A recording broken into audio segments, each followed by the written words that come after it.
नमस्कार दोस्तों, मेरा नाम तुलसी पाटिल है। मैं मध्य प्रदेश के सागर जिले से बिलोंग करती हूँ। उसमें खुरई तहसील आती है। खुरई तहसील से ही मैं प्रॉपर बिलोंग करती हूँ। वहीं मेरा परिवार है, वहीं मुझे जन्म हुआ है और वहीं ब्रह्मा कुमारी संस्थान में मैं जुड़ी हुई थी। मेरे परिवार के लोग पहले जुड़े थे, उसके बाद मैं जुड़ गई और मैंने अपनी 12th क्लास पास करने के बाद मैं ब्रह्मा कुमारी को ज्वाइन कर ली। 9-10 क्लास से ही मैं अपने परिवार के साथ कभी कभार ब्रह्मा कुमारी सेंटर जाया करती थी और 2005 से मैं यहाँ जुड़ी और 2007 से परमानेंट मैं इस सेंटर में रहने लगी। शुरुआती दिनों में तो दीदी जो इस खुरई सेवा केंद्र की जो इंचार्ज बहन है, उनका नाम ब्रह्मा कुमारी किरण बहन है और उनकी ही एक सगी बहन है ब्रह्मा कुमारी सरोज बहन। ये दोनों सगी बहनें हैं। ये दोनों उत्तर प्रदेश के आगरा जिले से बिलोंग करती हैं और ये जो सरोज बहन है वो बीना इंचार्ज है और ये किरण बहन अ, खुरई इंचार्ज है। और भी बहनें हैं। इन सबकी कहानी में हम आपको बताएंगे। शुरू में हम जब जुड़े थे तो क्यों जुड़े थे और क्यों हमने इसको छोड़ दिया है। हम पहले ही आप लोगों के साथ क्लियर कर देते हैं कि हम किसी भी धर्म जाति ऑर्गेनाइजेशन किसी की भावनाएं जो जुड़ी हुए हैं कोई ठेस नहीं पहुंचा रहे हैं और ना ही पूरी ऑर्गेनाइजेशन की बहनों को टारगेट कर रहे हैं। लेकिन हम जिस सेंटर पर रहते थे और हमने जो कुछ वहां देखा सुना फील किया, जो कुछ हमारे साथ दीदी ने व्यवहार किया जैसा भाई बहनों का, सिर्फ हम उसको साथ शेयर कर रहे हैं। हमारा 10-12 सालों का एक्सपीरियंस जो रहा, हमने सेंटर पर रहे, अदर सेंटरों पर भी जाके सेवाएं करी और माउंट आबू भी हमारा कई बार आना जाना हुआ। इस बीच क्या क्या हुआ है आज वो सब कुछ हम अपनी ऑनेस्टी आपसे अनुभव शेयर करेंगे। जो हुआ है हमारे सामने, जो हमने देखा है, जो हमें सुनाया गया था, जो फॉलो करने के लिए बताया गया था, हमने वो सारी चीजें फॉलो करी हैं। फिर इसके बाद क्या क्या हुआ है, क्या नहीं हुआ है, ये सारी बातें, इसमें कुछ भी झूठ या असत्य या मिलावटी नहीं है। तो शुरुआत होती है 2007 से, जब हम इसमें परमानेंट आ जाते हैं। उससे पहले हम जुड़े हुए थे काफी समय से। संडे को आते थे, गुरुवार को आते थे और ऐसे आते। फिर धीरे धीरे हमें लगा कि चलो हमें इससे जाना चाहिए, सेवा देनी चाहिए और जाने का एक ही मेन थीम था कि भगवान से मिलना है। यहाँ 7 डेज का कोर्स करते हैं। कोर्स करने के बाद फिर यहाँ हम जगह जगह जाते हैं और प्रैक्टिस करते रहते हैं। ट्रेनिंग के लिए माउंट आबू भी जाते हैं, दीदी के साथ रहते हैं और दीदी चीज़ों को सिखाती हैं। शुरू शुरू में तो ये सारी चीज़ें बहुत अच्छी लगती हैं क्योंकि एकदम नया ज्ञान होता है। तो नई नई चीजें हमारी मन को बहुत पसंद आती हैं, जिज्ञासाएं बढ़ती जाती हैं और शुरू में बहनों का प्यार भी हमें ऐसा देवी देवताओं फरिश्तों जैसा प्यार लगता है, तो वैसा ही कुछ हमारे साथ हुआ था। फिर बाद में इनों के रंग ढंग पता चलते हैं और फिर बाद में असली रूप जब इनका सामने आता है तब दिल टूट जाता है। बहुत समय तो हमारा इसमें गुजर जाता है कि अब हम यहाँ रहे कि यहाँ जाए। जाए तो जाए कैसे, दुनिया समाज, एक तो हम घर परिवार को छोड़ के आते हैं और जब हम घर परिवार छोड़ के सन्यास जाते हैं तो कितनी सारी बातें बनती हैं। पहले तो वहां से निकल के आओ सन्यास लेने के लिए तो बातें बनती हैं और फिर वापस सन्यास छोड़ दो और वापस उसी घर में जाओ। ये बहुत ज्यादा मुश्किल होता है, हर कोई नहीं जा पाता है और यही सारी चीजें सोच कर वो रह जाता है।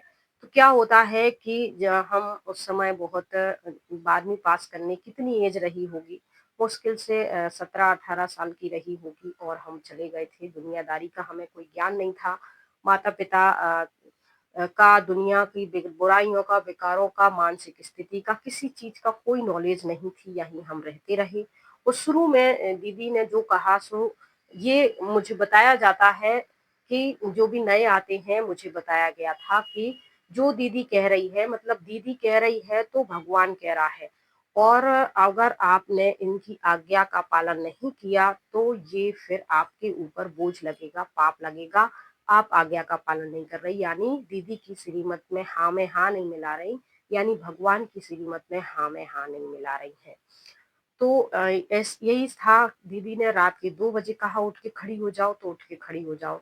दीदी ने कहा दोपहर पड़ रही है, मई जून की गर्मी है, उठ के जाओ पैदल पैदल सर पे दुपट्टा ओढ़ के कहीं जाके 4 लोगों को ज्ञान सुना के आओ तो ज्ञान सुना के, क्योंकि भगवान इतनी लगन होती, इतनी जब ये सारी चीजें ना आज जब टूटती हैं ये सारी चीजें, विश्वास टूटता है, तब इंसान डिप्रेस में जाता है। मैं भी डिप्रेशन में चली गई थी। फिर हम माउंट आबू जो है परमात्मा की अवतरण भूमि हमको बताया गया था कि भगवान यहाँ आए हैं, यहाँ एक मनुष्य है, उनको ब्रह्मा का परिचय दिया गया था कि वो ब्रह्मा है। उनका उससे पहले लेखराज नाम था और वो हीरे जवाहरात के व्यापारी थे। उसके बाद उन्हें भगवान का साक्षात्कार हुआ और भगवान ने आकाशवाणी करी कि अब वो तुम्हारे तन में आएंगे, और फिर वो इधर पड़ोसी देश में सिंध हैदराबाद वगैरह में, पाकिस्तान कराची में वो रहते थे। फिर उनसे भगवान ने आदेश करा कि तुम भारत में जाओ, क्योंकि भारत ही भगवान की अवतरण भूमि है, भारत में ही पूरे वेद शास्त्र हैं, भारत में ही पूरे तीर्थ स्थान है, भारत में ही गुरु महातपस्वी, और भारत को ही योग गुरु के विश्व गुरु के नाम से जाना जाता है। तो भगवान भारत में ही आता है, क्योंकि भगवान को अखंड भारत की रचना करनी है, बनाना है, पूरे विश्व का परिवर्तन करना है, कलयुग जो है चरम सीमा पे, ये सारी बातें मुझे बताई गई थी। तो मैं इन सारी बातों को सोचती थी, मंथन करती थी, और भी मेरे मन में जिज्ञासाएं थी। तो एक यहाँ की पत्रिका निकलती है ज्ञान अमृत, वो भी मैं पढ़ती थी। भोपाल से भी एक ज्ञान बीड़ा करके निकलती थी, वो भी मैं पढ़ती थी। और भी मैं अनुभव, जो छोटी छोटी स्टोरी वगैरह होती थी, वो सारी चीजें ले आके पढ़ती थी और ज्यादा जानने के लिए। माउंट आबू भी कभी कभी दीदी के साथ जाना होता था। तो आउटसाइड दीदी तो पुरानी थी, 40-45 साल से जुड़ी हुई थी बीना बाली, और हम जिन बहन के साथ रह रहे थे उनको 25-26 साल उस समय हुआ था। अब उनको भी 40 साल हो गया होगा, क्योंकि 2007 से अभी 2025 चल रहा है और 26 लगने वाला है। तो इसमें 10-12 साल हम रहे, 2016-17 के लगभग हमने छोड़ दिया था। तो इस दरमियान जो कुछ भी हमारे साथ हुआ है वो हम आप लोगों से शेयर कर रहे हैं, और इसमें हम सबको टारगेट तो बिल्कुल नहीं कर रहे, इसलिए आप ये ना लें। इस वीडियो के माध्यम से सिर्फ हम उन भाई बहनों को ये बताना चाहते हैं जो हमसे जुड़े हुए थे सेंटर में, और वो हमसे किसी न किसी हमारे माता पिता से या किसी से पूछते हैं, जानना चाहते हैं कि क्यों छोड़ दिया था आपने, दीदी आपके बारे में ऐसे ऐसे बोल रही थी। तो सिर्फ उनके डाउट क्लियर करने के लिए हम ये सारी बातें बता रहे हैं कि क्यों छोड़ दिया था, क्या हुआ था वास्तव में मेरे साथ। तो ये सारी चीजें होती हैं। फिर दीदी के साथ माउंट आबू, तो दीदी आउटसाइड है, जैसे तपोवन है, वहाँ ज्ञान सरोवर है, पांडव भवन है, तो दीदी लेके जाती थी, मीटिंग होती थी दीदी की, बड़ी बहनों की मीटिंग, कभी भट्टी होती थी, कभी ऑडिट की मीटिंग होती थी, तो उनके साथ जाते हैं। बड़ी बड़ी बहनें 2-3 छोटी बहनों को लेके जाती हैं काम, उनकी सेवा के लिए, जैसे तेल मालिश के लिए, रास्ते के कपड़े धोने के लिए, या डेली के कपड़े धोने के लिए, या सुबह उनके लिए चाय लेके आओ आप, और कभी कभी वो बीमार हैं तो खाना भी उनको लेके आओ, ये सारी चीजें। वो बैठी हैं, चाय पानी सब चीजों की व्यवस्था करो, गर्म पानी रखो, ये सब, उनके कपड़े इस्त्री करो, इनके लिए वो बड़ी बहनें छोटी बहनों को लेके जाती थी। तो कभी मुझे, कभी दूसरी बहनों को भी वो लेके जाती थी, तो वहां जाना होता था दीदी के साथ। फिर दीदी कहती जाओ फला किचन से चाय बना ले आओ, तो वो बैठी अंदर भाई बहनों से बातें कर रही हैं। तो क्या होता था कि वहाँ चाय बना रहे हैं, वहाँ और भी वो होते थे, सफेद ड्रेस पहने रहती थी, राधे कृष्ण का, श्री कृष्ण का बैज लगाए रहती थी हम बहनें लक्ष्मी नारायण। और जब तक हम हमारा समर्पण नहीं हुआ है तब तक हम ऐसा एक मोनो, शिव बाबा के मोनो वाला बैज लगाते थे। तो जाते थे तो वहाँ कुछ सफेद ड्रेस पहने रहती थी, बैज भी लगाए, तो हमारी हमें ये नहीं पता रहता था कौन समर्पित है, कौन ऐसी सेवा के लिए आया, कौन 6 महीने के लिए आया, कौन 1 साल के लिए आया, कौन, ये सारी चीजें हमें पता नहीं रहती थी। हम तो किचन में जाते थे और हर भाई को ओम शांति भाई जी, ओम शांति भाई जी, इतनी खुशी होती थी नए नए लोगों से, चलो ये भी जुड़े, ये भी जुड़े, अपने जैसे युवाओं को देख के खुशी होती। पर उनके मन में कुछ और ही चल रहा होता था, वो इधर उधर से निकलते ऐसे बम पे हाथ फेरते जाते। हमने वाइट साड़ी पहनी हुई है, बैज लगाया हुआ है, और पूरी चीजों को हम फॉलो कर रहे हैं। हम किचन में इधर से निकल रहे हैं, हम पकौड़े बना रहे हैं तो भी ऐसे बम पे हाथ फेरते जा रहे हैं, इधर से ऐसे वो कर रहे हैं। तो उनको लगता है नई नई कन्याएं, छोटी कन्याएं नर्वस हो जाएंगी, डर जाएंगी, कुछ बताएंगी नहीं। लेकिन मेरा मन में मेरी आदत थी शुरू से ही, बचपन से ही कह लो या फिर जन्म से ही कह लो, कि कोई भी बात होती थी अच्छी या बुरी, तो मैं उसका तुरंत ही बातचीत करती थी उस विषय के बारे में, मैं उसको दबा के नहीं रखती थी।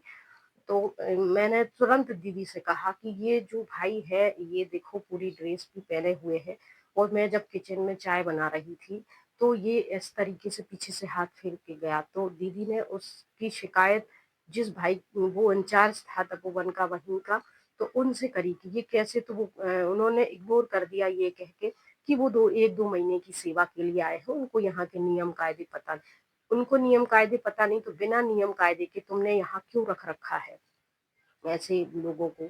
ये बात यहीं खत्म। फिर दीदी ने स्पेशल उसको सुनाया कई बातें, लेकिन मुझे वो ठीक ठाक नहीं लगी। फिर मैं अकेली इधर उधर चाय बनाने के लिए किचन में नहीं जाती थी, और मैंने दीदी को बोल दिया था कि अभी, तो दीदी कहती ठीक है मत जाओ अकेले, जहाँ 4-5 बहनें या संगठित रूप से या भीड़ भाड़ हो, लोगों का आना जाना हो, वही तुम आना जाना।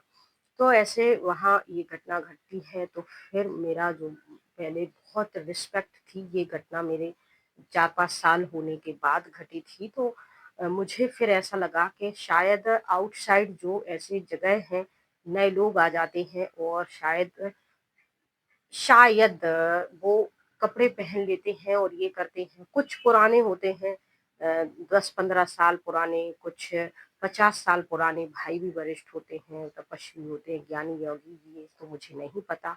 कुछ 1-2 महीने के लिए सेवा पे आते, कुछ साल भर की सेवा, कुछ 6 महीने की, और वो वहाँ सीख रहे होते हैं तौर तरीके, ट्रेनिंग वगैरह, और उनकी हरकतें कुछ ऐसी होती हैं। अब यहाँ लोग कहेंगे कि तुम्हारी ही बुद्धि चंचल होगी, ये होगी वो होगी, तो ये सब तो फालतू की बातें हैं, जितने मुंह उतनी बातें, वो तो है। लेकिन कोई अपने बारे में इस तरीके से बातें थोड़ी ना करेंगे। और हमारा देश तो ऐसा है कि यहाँ लड़की अगर अपने लिए कुछ बोल दे तो उसको ही गलत सलत कमेंट पास किए जाते हैं, गलत सलत बोला जाता है ताकि वो चुप हो जाए, कुछ बोले ना। लेकिन मुझे अब इस चीजों से फर्क नहीं पड़ता है कि कौन क्या कहेगा, क्योंकि हम जब संस्था में आए थे, हम सीधे अपने घर से सन्यासी बनने के लिए आए थे। उससे पहले हम कहीं घूमने नहीं गए थे, हमने दुनियादारी नहीं देखी, रिश्तेदार के हम यहाँ प्रोग्राम फंक्शन अटेंड नहीं करते थे। हमारा मन बुद्धि इतनी शुद्ध थी, हमें दुनियादारी की कोई भी ज्ञान नहीं था। सीधे हम पढ़ाई कर सरकारी स्कूल से पढ़ाई करके सीधे आ गए थे सन्यासी बनने के लिए। और जो कुछ भी हमें अच्छा बुरा ज्ञान मिला, आत्मा परमात्मा का मेडिटेशन जो कुछ भी मिला, हमें यहीं से मिला। और फिर धीरे धीरे हमें ये एहसास भी यहाँ से मिला कि यहाँ जितने आप पैसे देते जाओगे उतना आपका सम्मान होगा। और फिर अगर आप या तो अपने घर वालों से पैसे ले लेके दे दो, या फिर आप खुद लोगों से मिलो, उनको कन्वेंस करो, ज्ञान सुनाओ, या उनके पैसे ले लो, तो ही आपकी यहाँ वैल्यू रहेगी। 2-3 साल नए नए होते हो तो आपको प्यार मिलता है, सम्मान मिलता है, रेस्पेक्ट मिलती है। आपसे कोई गलती होती तो नजरअंदाज करा जाता है, थोड़ा बहुत सुना के समझा दिया जाता है, और ये सारी चीजें अच्छी भी लगती हैं। लेकिन बात तब बिगड़ती है जब हम धीरे धीरे सारे रूल फॉलो कर रहे हैं, सब कुछ रह रहे हैं, घर को सब छोड़ दिया है, माता पिता से फोन पे बात नहीं करते, मिलते नहीं है। वो आते भी हैं उन तो दीदियां मिलती हैं, हम नहीं मिलते, ताकि हमारा मन उनमें ना जाए। हमने कलर कपड़े छोड़ दिए, बाहर का खाना छोड़ दिया, लोगों से मिलना छोड़ दिया, सब चीजें हमने करना छोड़ दी। तो हम सिर्फ इतनी एक्सपेक्ट रखते हैं कि 2 वक्त का खाना हमको शांति से खाने दीजिए, 2 ड्रेस हमको पहनने दीजिए, और हम कहीं जा रहे हैं, ऑटो रिक्शे भाड़े का किराया हमें दे दीजिए, और ये सारी चीजें तो जो चलती हैं। लेकिन ऐसा नहीं होता है, हमको ताने मारे जाते हैं कि ये सब कुछ जो तुम देख रही हो भरा संपन्न, ये ऐसे ही नहीं हुआ, हमने दिन रात यहाँ मेहनत करी और तुम यहाँ आके ऐश करने लगी। हम मुझसे ऐसे काम करवाया जाता, सुबह से शाम तक काम करो आप, कपड़े धुलाई करो, बर्तन झाड़ू पोछा, तेल मालिश करो, खाना बनाओ, 50-50 लोगों का खाना बनाओ, ये सारी। और तुम इन सब चीजों में अगर बीमार पड़ जाते हो थकावट की वजह से, तो तुमको ये कहा जाता है कि ये तो बीमार ही आई है घर से। तुम्हारे जैसे 15-16 साल की लड़कियां क्या बीमार पड़ जाते हो 1-2 घंटे के काम में। हम जब तुम्हारी उम्र के थे, 16-17 घंटे काम करते थे, बीमार भी नहीं पड़ते थे, हमको ईश्वर का इतना नशा रहता था, पुरुषार्थ का इतना, ऐसे ताने मारे जाते थे। हमको शुरू में तो अच्छा लगा, ऐसा लगता था कि शायद हमारी ही सोच थोड़ी नेगेटिव होगी या कमज़ोर होगी इसीलिए हम ऐसे होते। लेकिन हर 15 दिन में बीमार हो जाना क्योंकि शरीर को प्रॉपर ना तो नींद मिल रही है, ना आराम मिल रहा है, ना खाना मिल रहा है और ना ही आपको एक पॉजिटिव वाइब्रेशन मिल रहा है जिससे आप ठीक-ठाक अपने आप को मेंटेन रख सकें। तो ये सब कुछ जैसे होता है बीमार होते हैं तो बीमार के लिए फिर आपकी 1-2 दिन तो आप पड़े ही रहो या बीमारी में उठ के काम करो या फिर आप अपने घर जाओ और 100-200 रुपए माँग के ले आओ और फिर आप दवाई करवाओ। तो ये सारी चीज़ें होती थी, फिर कब तक घर जाते रहेंगे, कभी 10-15 हज़ार की कोई ऑपरेशन सर्जरी वगैरह करवानी पड़ी तो कैसे? अब कहेंगे कि यहाँ सब कुछ फ्री है, हमारा हॉस्पिटल है, हमारा वृद्धाश्रम है, हमारा सब कुछ है बहनों के लिए सब फ्री होता है तो वो सरेंडर भाई बहनों के लिए होता है और वो हर सेंटर पे एक ऐसी क्लिनिक नहीं होती है। माउंट आबू में है, एक शांति वन में है ट्रॉमा और एक ग्लोबल हॉस्पिटल ऊपर पांडव भवन के पास है। माउंट आबू है, एक आबू रोड पे ऐसी दो बड़ी बड़ी हॉस्पिटल है और छोटी छोटी डिस्पेंसरी क्लिनिक वगैरह तो बड़ी बड़ी जो है सब जगह होती है, छोटी बहुत सर्दी जुकाम और कोई के लिए। तो हम यहाँ बीमार हुए हैं थोड़े बहुत तो हम थोड़ी बहुत के लिए माउंट आबू तो जाएंगे नहीं क्योंकि ट्रेन से उस समय जब हम जाते थे तो 1000 रुपये आने जाने का लगता था और वो 1000 रुपये हमारे लिए बहुत बड़ी बात होती हुआ करती थी। तो ये सारी अगर हमें साल में एक बार भगवान से मिलने के लिए जाना है तो हम उसके लिए घर से 100-100 रुपये 50-50 रुपये जमा करते थे।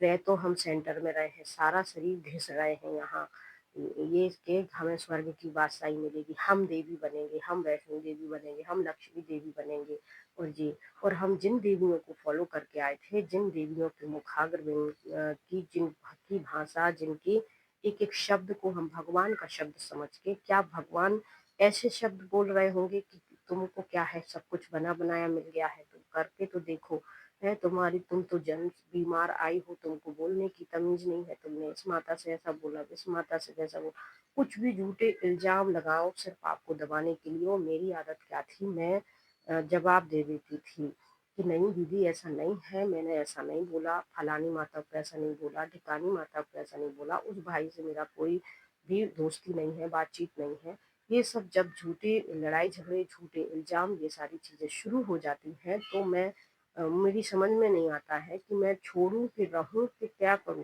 क्योंकि 4-5 साल तो मुझे घर परिवार रिश्तेदार दुनिया समाज को यही कहने में लग गए कि नहीं हम तो सिर्फ ऐसे ही जुड़े हैं आते जाते हैं रहते नहीं हैं। धीरे धीरे उनको पता चल गया कि ये तो सन्यासी बन गई उसमें भी कितनी बदनामी हुई कि कोई कमी होगी इनके अंदर कि गे होंगे या कुछ ऐसी वैसी होंगी कुछ करा होगा इनने तब तो वहां मुंह छुपा के भाग गई ये गंदी होती हैं इनको गलत सलत आदतें लग गई हैं होटलों में जाने की बड़े लोगों के पास जाने ऐसी तमाम बातें 2-4 साल लोगों ने अपने लोग रिश्तेदारों ने आस पड़ोस ने मोहल्ला ने जान पहचान वालों ने दुनिया ने ऐसी तमाम बातें घर परिवार वालों से कहीं और ये सब वो लोग सुनते रहे क्योंकि वो भी ज्ञान में और वो भी सिर्फ भक्ति में पूजा पाठ में बहुत आस्था विश्वास रखते साधु संतों में तो वो इन सब बातों को नहीं माने ना ही उनने ध्यान दिया। अब इन सब के बाद 5-6 साल के बाद अगर मैं वापस जाती हूँ तो वो लोग कहेंगे देखो तुम नहीं चल पाई हो ये सब संन्यास करना भगवान को प्राप्त करना सहन करना ये सारे काम करना ये कोई ऐसा वैसा काम नहीं है तुम तो वापस आ गई हो। इस तरीके की सारी चीजें मैं सोचती रही और फिर मुझे लगा कि चलो सेंटर चेंज करने चाहिए। फिर मैं एक सेंटर पे गई दूसरे सेंटर पे गई तीसरे सेंटर पे गई ये सारी चीजें थी। फिर दीदी क्या करती थी जा जा के वहाँ कहती थी ये मनमत वाली है मुंह चढ़ाती है लड़ाई झगड़ा करती है क्वेश्चन करती है संशय करती है ज्ञान योग भी नहीं करती सुबह 3 बजे भी नहीं उठती है मुरली भी नहीं पढ़ती है इधर उधर भटकती रहती है। ये सारी बातें जहाँ जहाँ भी मैं गई कि चलो मैं दूसरे सेंटर पे जाके जाऊंगी तीसरे सेंटर पे जाके जाऊंगी वहाँ वहाँ इन्होंने जाके क्या किया कि गलत सलत धारणाएं फैलाना शुरू की तो वो सब जो दीदियाँ थी दूसरे सेंटर की वो भी उसी दृष्टि से देखने लगी।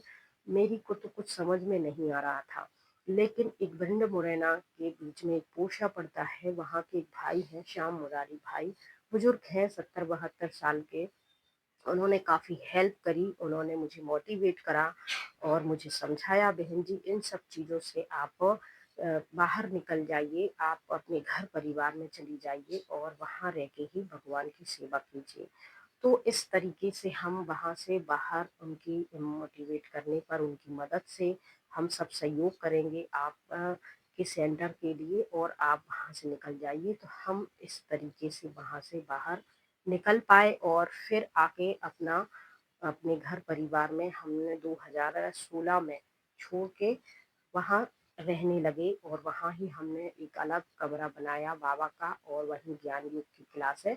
लेकिन इनको यहाँ भी चैन नहीं पड़ा, ये 2 साल तक किसी ना किसी को वहाँ भेजती रहीं, खुद आती रहीं और लड़ाई झगड़े करती रहीं कि तुम यहाँ जिज्ञासुओं की कमाई की खा रहे हो, क्योंकि उनको ऐसा लगता था कि ये होशियार है ज्ञान योग में, हर चीज में जल्दी लोगों को इम्प्रेस कर देती है, तो हमारे सारे जिज्ञासु इस पे ना चले जाएं। तो उन्होंने वहाँ भी डिस्टर्ब, तो हमने वो सब चीजें बंद कर दी और फिर हम चुपचाप बैठ गए, किसी से ना मिलना ना कॉल ना कुछ नहीं, और सब जानना चाहते थे कि हुआ क्या है।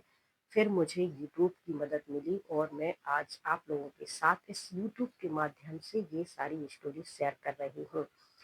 तो इस कहानी में फिलहाल इतना ही, आगे ये सीरीज जारी रहेगी और वहाँ क्या क्या हुए हैं बातचीतें और क्या क्या मुझे बताया गया था और सारी बातें आपको 10 साल के एक्सपीरियंस में आगे सुनाती रहूंगी। जय हिंद, जय भारत।